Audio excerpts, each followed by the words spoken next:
Buenas a todos. Hoy vamos a hacer un vídeo de algo que me da especial repugnancia, que es los historiadores que se dedican a distorsionar la realidad para acoplarla a un discurso político lamentable. En este caso, Masmadri, como no podía ser de otra manera, ha invitado a un doctor en Historia del Arte llamado Francisco Antonio Godoy Vega, con esos apellidos tan sumamente españoles, ¿vale? Para dejarlo claro para lo que luego va a venir, que es un experto, de origen chileno, que le invitaron a intervenir en la Comisión de Cultura del Parlamento Regional celebrado el pasado miércoles. Y la tesis con la que fue doctor, voy a leer cuál es para que veáis qué tipo de persona es la siguiente. Típicas tesis que interesan mucho a la gente y que por eso la gente lee tantas tesis. Yo en mi doctorado coincido en los seminarios con otra gente y a veces leen sus tesis. Y leo, o sea, y dicen los títulos de sus tesis, etcétera, ¿no? Las temáticas. Y he visto a gente quejarse de que la gente hoy en día no lee tesis, ¿no? Y yo cuando veo sus títulos y explican un poco de qué va a ser su tesis, digo, normal. Normal que no lo lean. Ahora vamos a leer el título de su tesis. Modelos, límites y desórdenes de los discursos postcoloniales sobre el arte latinoamericano. Pero es que el título no acaba ahí. Textos y contextos de las exposiciones de arte latinoamericano en el Estado español, que no España, porque si dice España le da alergia, pero se apellida Godoy Vega, 1989-2010. Pues este personaje siniestro, porque es siniestro de verdad, y no solo por cuestiones de imagen, sino por lo que dice, ha ido allí a contar una película fantástica sobre Europa y España. ¿Vosotros os imagináis? Bueno, no voy a adelantar, es que ya me estoy enfadando y ya iba a adelantarme, porque ya me he visto el vídeo entero, pero vamos a ir paso a paso, ¿vale? Porque si no, os podéis perder y tampoco es cuestión. Esa España naciente, como concepto y como realidad, así, no existiría ni existe si no es a partir del colonialismo, el robo y las migraciones provenientes de sus colonias. Subcolonias, bueno. Me parece a mí que tiene un concepto muy raro de lo que son las subcolonias y las colonias. De todas formas, bueno, voy a ir hablando poco a poco. De todas formas, todos los estados a lo largo de su historia, en algún momento, sobre todo cuando han tenido capacidad y potencia, han oprimido a otros pueblos. Bueno, eso es innegable. Pero igual que lo hizo España, no España en el sentido de Estado-nación moderno, porque eso surge en el 19, no entonces, pero aunque fuera así, todos los estados en esa época conquistaban otros territorios. Dentro de cómo eran las conquistas, lo que se denomina el Imperio Español, fue de los más suaves, por así decirlo, con esos territorios conquistados que terminaron siendo, en el caso de lo que él está hablando, virreinatos. Si comparas la situación en los virreinatos con cómo era en las colonias británicas, por ejemplo, es una ofensa a la inteligencia, especialmente a la suya, lo que está diciendo este hombre. Eso para empezar. Solo para empezar. A ver si ahora resulta que los pueblos cuando se expanden solo ha conquistado el español. A ver si vamos a ser... me parece a mí que ya retorcer la realidad hasta un punto que este hombre lo que quiere es un puesto ahí. Porque si no, no me explico este nivel de falsificación histórica. Desde entonces, los blancos de España, y con esto digo extremeños, andaluces, A lo malo son los extremeños, ya es la gota que colma el vaso. Vamos a ver. Esos conquistadores y esa gente que emigró, la mayoría, los nobles obviamente no, pero la mayoría de los que fueron era gente que no tenía nada, absolutamente nada, y fueron a buscar una vida mejor. No es precisamente esa, estimado personaje, la excusa que ponéis vosotros para justificar la inmigración masiva. Bien, prosigamos. madrileños, catalanes, gallegos, vascos, se van a inventar una jerarquía en el valor económico y simbólico de nuestras producciones. ¿Se refiere entre lo que eran los virreinatos y lo que es España? Bueno, por la metrópoli, obviamente, en ese contexto de esos años, pues ¿qué quieres? ¿Por qué no hablas de Inglaterra y de cómo era la relación que tenían ellos? Es que en todos los países era así. Todos los países con potencia, me refiero. Que este hombre vive en una película. entre el arte del esclavista Velázquez y la Vamos a ver. Vale, sí. Velázquez tenía un esclavo. Sí. Le terminó liberando y pudo ejercer su profesión, pero de todas las maneras. En esa época es lo normal, es como si hablamos de Julio César y empiezas a hablar, no es que Julio César hacía no sé qué que moralmente es deplorable. Ya, pero es que no vivimos en la época de Julio César. ¿Entiendes que son épocas distintas? Y entiendes que aunque Velázquez tuviera un esclavo, no deja de ser un artista fantástico y una persona que ha aportado a la historia del arte. A diferencia de ti, que nos hemos enterado de quién eres porque estás soltando mentiras en un parlamento. Y estás soltando mentiras porque hay un grupo de gente que trabaja para intereses extranjeros dentro de España, que te trae aquí dando vergüenza ajena para conseguir sus espurios intereses. artesanías o el folclore de nuestras producciones culturales subalternizadas. No hay más que mirar en Madrid la división que existe entre el relato eurocéntrico que se expone en el Museo del Prado y la visión etnográfica que encontramos en el Museo de América. Vamos a ver. El Museo del Prado, para empezar, es un museo impresionante. Eso para empezar. En segundo lugar, si el Museo del Prado está en Madrid, en la capital de España, en Europa, ¿qué visión quieres que tenga? ¿Qué visión quieres que tenga? ¿Acaso la gente que defendéis el indigenismo y todo esto, el enfoque que tenéis no está centrado precisamente en lo vuestro? Entonces, ¿por qué en Europa tenemos que tener una visión contraria o anti-europea de las cosas? ¿Por qué?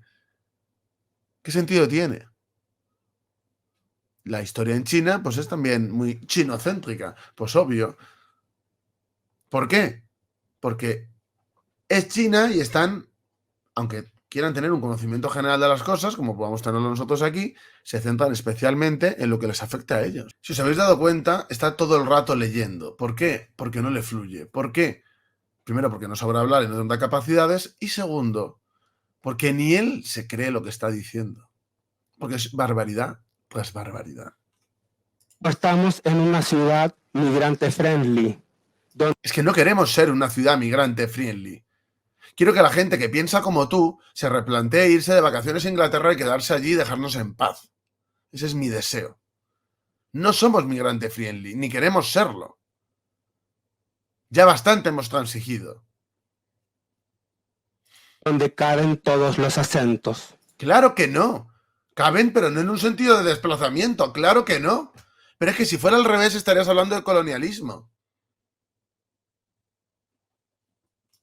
Primero, porque en su enunciación se entiende que el castellano de acá es el neutro, el correcto. El original, sí, exacto.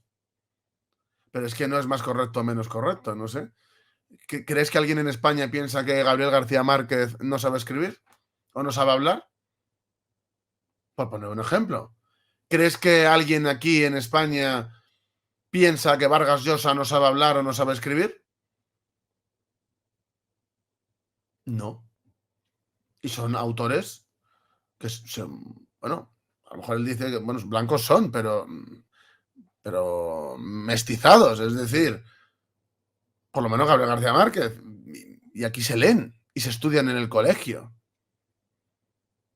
O sea, es que es irreal. Es que, bueno, es que sé que lo dice, iba a decir, le falta decir, pero es que sé que lo dice ahora después, pero es ridículo. O sea, precisamente Rubén Darío, por ejemplo. O sea, es que, claro que se lea lo que él dice a latinoamericanos aquí. Y no se considera algo nefasto. De hecho, a la gente aquí, no sé muy bien por qué, pero le encanta el tema de los acentos. Tú cuando hablas con cualquiera aquí en España te dice, ay, qué bien hablan los argentinos, qué bien hablan las argentinas, oh, cómo me gusta el acento de los colombianos, oh, cómo me gusta el acento de los venezolanos. Está todo el mundo así siempre. Yo no, pero la gente sí. Entonces, esto que está diciendo es ridículo de los acentos. Lo que no sostiene la ciudad es más inmigración masiva y de gente que no se integra o que no se asimila, como es tu caso. sin siquiera llegar a ser un acento, mientras los acentos, en general graciosos, poco serios, serviciales, serían nuestros acentos panchitos. Acentos panchitos. Pero vamos a ver, si vuestros acentos no son iguales. Si yo donde he visto más discriminación es entre gente que tú estás metiendo en el mismo saco. Me parece enfermizo.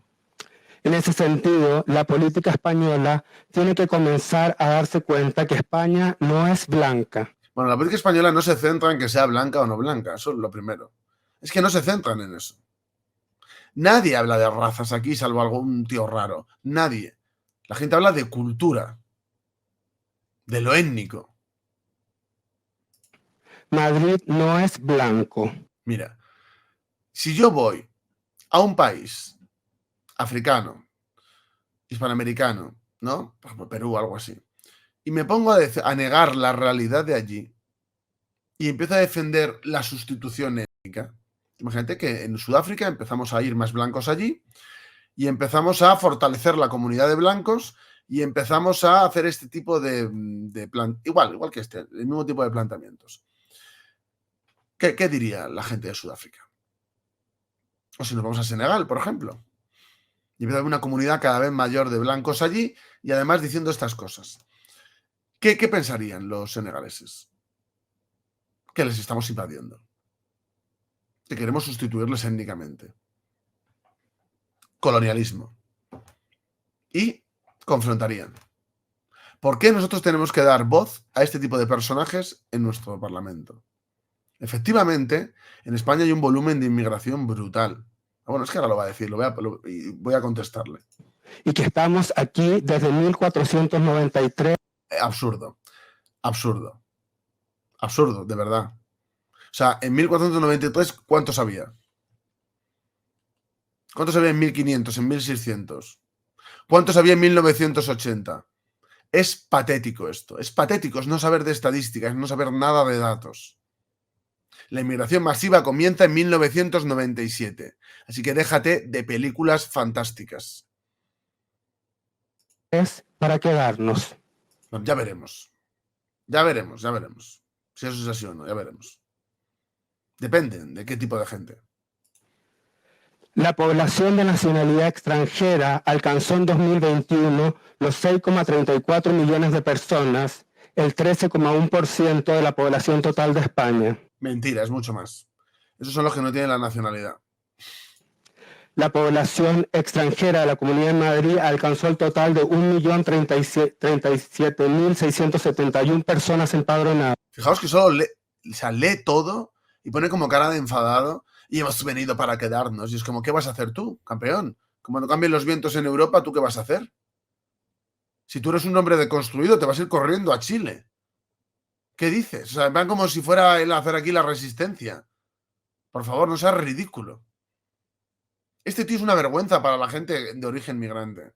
Es una vergüenza. Esta cifra supone el 15% del total de la población de la región. Es mentira también, es mucho más. A esta estadística habría que añadir a todos aquellos que nos hemos nacionalizado. Efectivamente, y que no habría que haberlo permitido. Es decir, este tío que odia a España, ¿qué sentido que tenga la nacionalidad? ¿Qué habría que hacer? Retirársela.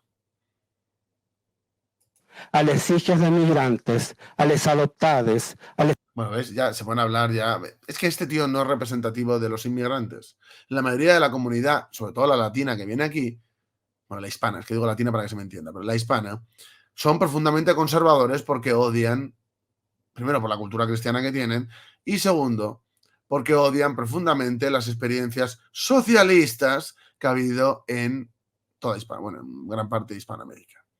Por lo tanto, esto de el todes, los adoptades y cosas así, solo demuestra que este tío es un papanatas que no tiene nada que ver y no representa para nada a la comunidad migrante que hay en España.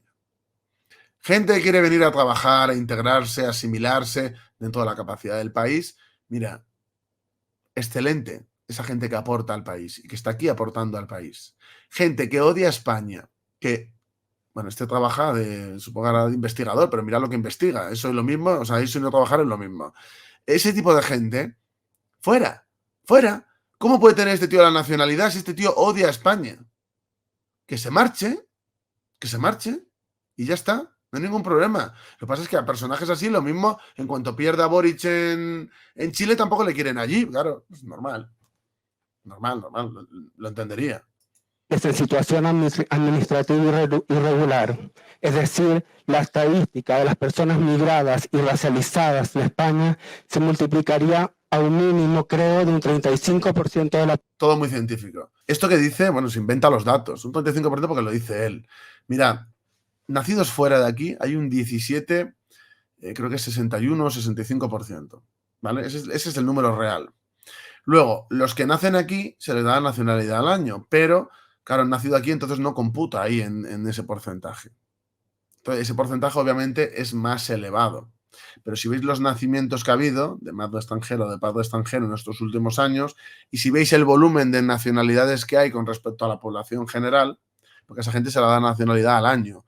A eso hay que sumarle también gente que son de más generaciones y que ya no computan ni en ese porcentaje ni en las nacionalidades que se han dado. Pero aún así, no creo que pase de entre el 25 y el 30 bajo ningún concepto, con todos estos datos que estoy dando. Es difícil de calcular, pero un 35 es una exageración. Es como si coge y dice el chorropocientos por ciento. ¿Qué número es ese? Pues solo lo sabe él, o ni siquiera. Sí es posible que estemos entre un 25 y un 30 en ese sentido. Pero, claro, a mí si se han asimilado ya no cuentan. Es decir, yo otro día me encontré un marroquí, por ejemplo, hijo de un marroquí de madre española, y él decía que él no era marroquí, que pasa de Marruecos, que le repugna su cultura y que él es español. Claro, ese tío le contarías ahí en ese porcentaje que dice este hombre. Pues yo no. Yo no le contaría ahí. Entonces ese porcentaje baja. Luego eso de no es blanca porque los migrantes, perdona que te diga, para empezar, muchísimos migrantes que vienen de Chile son blancos. Pero blancos, blancos. Eso para empezar. De Argentina, de Italia, de Uruguay, de Francia, de Alemania, de Irlanda, ucranianos, que hay muchísimos, rusos también hay, esos son blancos, y son mucha gente. O sea, esto de, no, como si fuera una ofensiva, ¿no? Racializada, ingleses, belgas, hay muchos que vienen y son blancos. O sea, eso de coger a los migrantes como si fueran un colectivo homogéneo que tiene la misma ideología, todos piensan igual y tienen todos la misma composición étnica, incluso para este hombre racial, no es cierta. No es cierta tampoco. Y también digo una cosa, la gente que no se asimila, que no se integra, que delinque, que esa gente hay que fomentar que retornen, tiene que haber un proceso de remigración, sobre todo a África, porque sí que tiene que haber cierta coherencia o consistencia étnica. Esto es lo cultural, lo digo para que la gente luego no se vuelva loca, pero sí que tiene que haber, porque si no, los estados-naciones se convierten en fallidos, incluso estados que han funcionado bien y que incluso étnicamente tienen, tienen varias etnias, esas etnias sí están cohesionadas. Porque es que si no es la anarquía. Y me refiero a nivel cultural, ¿eh? Si no es el cosmopolitismo, ya sabemos en qué acaba eso. Estas representaciones, eso sí, en la gran mayoría de los casos funcionan como tokenización, esto es, una práctica extractiva de las instituciones blancas que genera una... No existen las instituciones blancas. Es ridículo. Simplemente en España pues hay mayoría de blancos. ¿Por qué? Porque es España. Es que es normal. Es como si tú vas a... Es que hay países que está cambiando y que, bueno, ahora va a volver a cambiar y volver a ser como antes porque van a tomar medidas. Pero como si me voy a Senegal y digo, no, las estructuras negras, pues ¿qué quieres que haya en Senegal? Pues negros, pues obvio, es que es lo normal. Pues aquí lo normal es que haya blancos. Es que hay que normalizar también la realidad. Lo raro es lo que está pasando ahora. Por la masividad. Instrumentalización racial a través de la cual introducen en su programación o plantilla a un artista, curador, director, gestor, educador o diputada no blanco para aliviar su culpa blanca. Por ejemplo, tú ahora, porque tú eres un tío que no sabe ni hablar sin estar leyendo, es decir, es un tío con muy pocas capacidades y estás ahí porque eres, bueno, porque los demás más país dirán que eres medio negro. Y estás ahí por eso. De hecho, los partidos que hacen eso de la culpa blanca son tus amigos. Sumar, Podemos, el PSOE. No sé, el resto de gente yo creo que no es así. Y desde luego no es por culpa blanca. Es que esto es muy racista. No sé. A mí me da igual el color de la piel. Si el tío es válido, ¿por qué? ¿Qué culpa? Es que el problema es que hay mucho complejo. En eso tiene razón este hombre, fíjate. Hay mucho complejo de blanco. Hay que estar orgulloso de ser lo que uno es y ya está. Igual que él puede estar ahí orgulloso de ser racializado, pues yo estoy orgulloso de ser blanco y español. Claro que sí, ¿por qué no? Cada uno tiene que estar orgulloso de lo que es. Yo, de verdad, yo no veo... Es que hace de una cosa que no tiene ninguna importancia una torre. Así, los blancos y sus instituciones intentan lavar su... Pero que es que España es un país de blancos. Y la gente dice, no, ya no, no, sí lo es. Y no debería dejar de serlo. Igual que Senegal no tiene por qué dejar de ser un país de negros. ¿Cuál es el problema? No hay ningún problema. ¿Pueden ir blancos a vivir allí? Sí, pero no masivamente. Pues aquí igual. No pasa nada. Lo que tiene que haber es cohesión étnica, cultural. Fin. estructura racista histórica y contemporánea. Madre mía, la película emocionó a Spielberg. ¿Cómo se va a descolonizar un museo, un teatro, un centro cultural si quienes lo gestionan son exclusivamente blancos? ¿Ves? Este lo que quiere es un cupito. Este lo que quiere es que le coloquen. Ya está, es un tío que no tiene valía y quiere que le coloquen a gestionar. Y su gestión va a ser acabar con el museo y devolver todas las obras. Y ya no es devolver obras o no, porque hay obras que se han podido sustraer. Mira los ingleses que han estado robando por medio mundo. Yo sí me gustaría que su museo devolviera todo lo que ha robado. Pero es que ellos quieren quitar los cuadros de Velázquez, por ejemplo. ¿Tú te imaginas en el Prado que llega este tipejo y dice, venga, todos los cuadros de Velázquez fuera, porque ahora mismo lo que él hizo no cuadra con la moral actual? O sea, ¿qué vamos a poner? ¿A un tío que quiere destruir lo que tenemos? Pues evidente que no. Evidente que no. ¿Cuáles son los puntos ciegos que tienen ustedes? Admitir a gente como tú es nuestros puntos ciegos. Conmemoración del 12 de octubre como Día Nacional de España. Este tipo no es español, de verdad. Habría que, a la gente que no se siente española y que hace ataques a España, habría que retirarle la nacionalidad. Porque es una vergüenza que la tenga. Es hacer que nuestra nacionalidad no valga nada porque hasta un tipo como este la puede tener. Es vergonzoso. Que se lave la boca entre hablar del 12 de octubre. El 12 de octubre es el Día de España y de la hispanidad y se celebra porque es nuestra cultura. Y no celebramos genocidios ni invasiones. Celebramos nuestra cultura y nuestra historia. En general, con sus luces y con sus sombras. Como tiene que hacer todo el mundo. Ya basta de complejos. El experto de Más País. Más País lo que tiene que dejar es irse tanto de fiesta por malasaña, porque ya empieza a afectar. Que ya empiezan a tener una edad y hay ciertas cosas que no sientan bien al cuerpo. Antes llamado Día de la Raza, es de las... El Día de la Raza es en un sentido filosófico y es, vamos, o sea, no tiene nada que ver con lo que se entiende por raza biológica. Absolutamente nada. De hecho, es al contrario. En un sentido espiritual. Ese es el Día de la Raza, no es en un sentido de Día de la Raza, en plan como los alemanes. No tiene nada que ver. Porque precisamente el Día de la Raza, precisamente es que lo que celebra es el mestizaje. O sea, que es que no tiene ningún sentido. Y la unión de culturas en una que lo engloba todo. las cosas más vergonzantes que tiene este país. No, las cosas más vergonzantes es la gente como tú que tengas DNI y que además te estén llevando a parlamentos. Que gente sin capacidades, que no sabes ni hablar sin leer. Pues claro, la gente, no, pero tiene un título, no sabe hablar. No sabe hablar. Ya está. Fuera. Fuera. Y mirad qué análisis está haciendo. Y su conmemoración no es ahistórica. Recordemos que fue recién con la ley 18.987, con el socialismo gobernando, que se instauró como Día Nacional.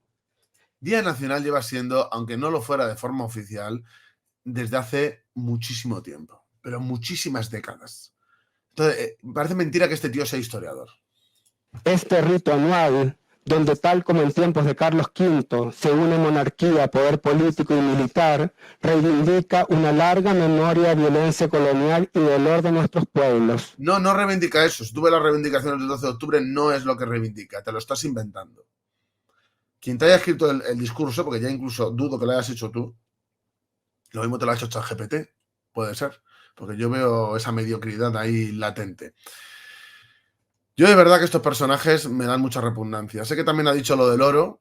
Eso, bueno, el otro día Margallo dio una lección magistral a Torrente y a su nueva novia mediática, a mí de verdad que es la falsificación histórica. O sea, España robó mucho oro, que es ridículo porque la mayoría se quedó allí y se invirtió allí. Y sin embargo, el mundo, o sea, lo que es los anglos, han estado expoliando después muchísimo más y haciendo lo que les da la gana. Incluso a día de hoy grandes empresas están expoliando a países que tienen relaciones de dependencia, como dice él, coloniales, son subcoloniales, semicoloniales, podría decirse, y eso no dice nada. No dice nada porque le importa, bueno, le importa más este relato fantástico, tener este relato fantástico para poder, bueno, hacer que le lleven a dar charlas cuando a él no le llevarían a ningún sitio. Igual que lo de los cupos, necesita el cupo para que le lleven a un sitio por ser racializado, porque si es por sus capacidades, este tío no le llevarían a ningún sitio. Hay otro fragmento en el que dice que no leemos, pues es que no sé dónde estás, ha debido de perder, que no leemos a autores, creo que dicen, no me acuerdo si negros o racializados. Eso no es cierto. Eso no es cierto, es que se estudian en la escuela. He dicho antes algunos, Dumas, por ejemplo, que a mí me encanta también, ese será mulato. Yo de verdad que este señor, yo no sé en qué película fantástica vive, en la cual si eres blanco no eres digno de que te lean y si eres negro, aunque escribas como el culo, te tienen que leer porque eres negro. Esto es ridículo. Esto me recuerda a ciertos raperos, nada más que, bueno, a diferencia del otro, este sabe leer. No sabe hablar, pero sabe leer. Y el otro ni sabe hablar ni sabe leer. Bueno, pero tienen una cosa en común. Son racializados y usan el ser racializado para que alguien les haga casito, porque si no, nadie les haría caso, porque son un cero a la izquierda. Así que nada, un saludo al rapero acomplejado y un saludo al Mr. Proper antihistórico que lo único que hace es falsificar nuestra historia, intentar destruir el legado que tenemos como nación, y es una cosa que no deberíamos de permitirla. Así que no votéis a Más País. Un abrazo a todos y, como digo siempre, a seguir dando guerra.